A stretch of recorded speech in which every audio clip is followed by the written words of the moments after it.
Voyage en Celtie. Gwyde le Harpeur, le retour. Bienvenue les amis dans un monde mystérieux, la Celtie. Pays d'imaginaire mais réel pour ceux qui veulent y croire. Que ce soit chez nous, autres humains, ou encore chez le petit peuple du monde de la féerie, elle ne peut exister qu'à travers le rêve et les souhaits. De nos jours, ce sont les conteurs et les musiciens qui transmettent l'histoire de la Celtie. Je m'appelle Eve Magtelen, la fille de la harpe, et je chemine sur les routes pour vous raconter l'histoire de Gwyde. Gwyde est apparu un bon matin, sur une plage de la Verterine. Comme tous ses ancêtres, personne ne savait d'où il venait. Mais écoutez ce qu'il marmonne. Mes ô Ganed, agrès armor. Je suis né au milieu de la mer, 3 lieues au large. J'ai une petite maison blanche là-bas. Le genêt croît près de ma porte, et la lande couvre les alentours. Je suis né au milieu de la mer, au pays d'Armor. Comme beaucoup de petits harpeurs, il parcourait les landes et les terres obscures pour aller chanter ses histoires dans les tavernes et châteaux du royaume de la Celtie. Un bon matin, au détour d'un chemin, il entendit un ami ménestrel saxon. Ce dernier chantait une chanson que Gwyde ne connaissait pas.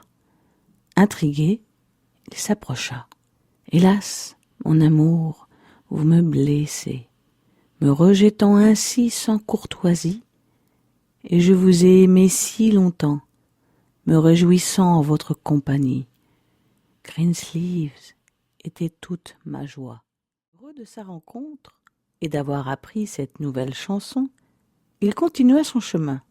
Mais déjà la nuit arrivait, les bruits changeaient et les petits animaux rentraient dans leur tanière. Il vit au loin la lumière accueillante d'une taverne. À l'intérieur de celle-ci, il y avait un feu de cheminée qui crépitait, et à côté, sur une table coupée dans un tronc d'arbre, écrivait un petit homme, des lunettes toutes rondes sur le nez, et un petit chapeau. Quand il vous regardait, cela lui faisait de gros yeux de hibou. On entendait des petits grommellements et des gloussements. Le lendemain matin, le petit bonhomme avait disparu de la taverne. Déçu, Gwyde repartit sur les chemins de l'inconnu en quête de rencontres et de musique. Quelques heures plus tard, il arriva dans une clairière. La rosée brumeuse déposait sur toute chose, arbres, toiles d'araignée, des gouttelettes si fines qu'elles brillaient au soleil levant. Pourtant, l'ambiance était pesante. Une femme priait près d'une croix celtique en pierre, chantant doucement sa peine. Un matin de Pâques au pied de la vallée encaissée, tandis que je me rendais, Gwyde écouta en silence la complainte, et s'est dit que rien ne justifiait la guerre, la mort inutilement versée. Il pensa à ces femmes qui attendaient leurs maris, leurs frères et leurs pères, ces femmes de l'île d'Ouessant, celles des Hybrides et de toutes les autres îles, la fierté d'un peuple celte. Et il pensa à Mary Magtelen, son épouse, qui chantait sur les plages son retour prochain, accompagnée de sa harpe. « Quand reviendra mon aimé ?»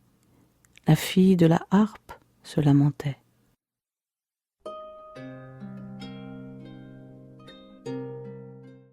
Songeur, il reprenait son chemin, quand tout d'un coup, il entendit un bruit qu'il connaissait bien. Ah ! Une corde de sa fille de harpe avait cassé. Heureusement, le prochain village n'était pas loin, et il s'agissait justement du village du papa de sa harpe.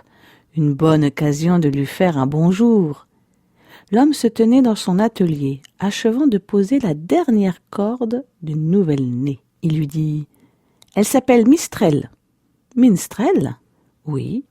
Veux-tu nous composer un air pour sa venue ?»« Bien sûr, répondit Gwyde, qui avait justement eu le matin une bien étrange inspiration. Les musiciens se rendirent ensuite à la chapelle du village pour bénir l'instrument et le remercier de sa venue au monde. Une larme d'eau bénite tombant sur une de ses cordes, la harpe se mit à chanter. « Quand je lève les yeux vers le ciel, ma patrie, je voudrais y voler, telle une petite colombe.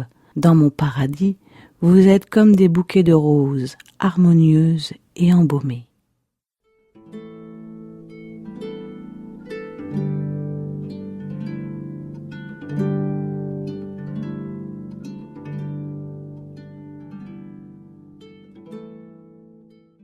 La musique se tut.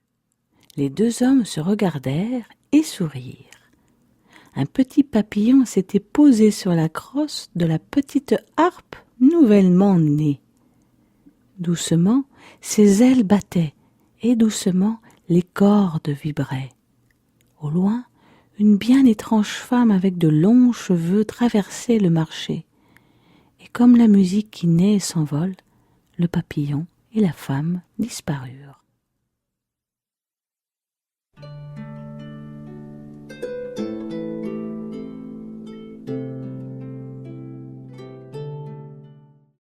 Guide remarqua sur l'un des côtés de la harpe une calligraphie arabe sculptée dans le bois et qui signifiait liberté. Ce symbole était bien étrange parce que pour l'œil humain, on avait l'impression de voir un cygne.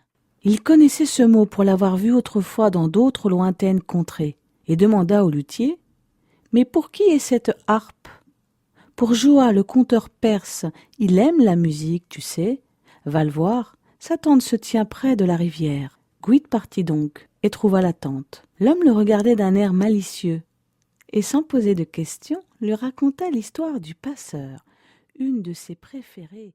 Demain, Guide repartit sur les routes, laissant son ami à l'orée de la forêt.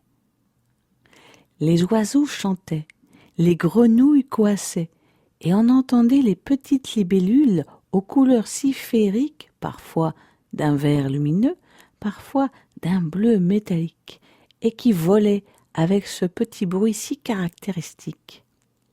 Guide s'arrêta le long d'un ruisseau pour manger un petit bout. Puis il décida de jouer tout seul, juste pour le plaisir et pour remercier la nature de cette beauté si simple, si pure et si magique.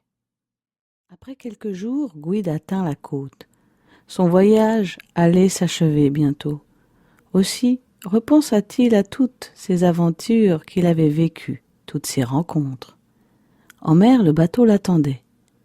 Guide était un peu triste de laisser derrière lui tous ses amis rencontrés, mais un sentiment plus profond encore gonflait déjà son cœur, sa tendresse pour celle qui l'attendait là-bas, de l'autre côté.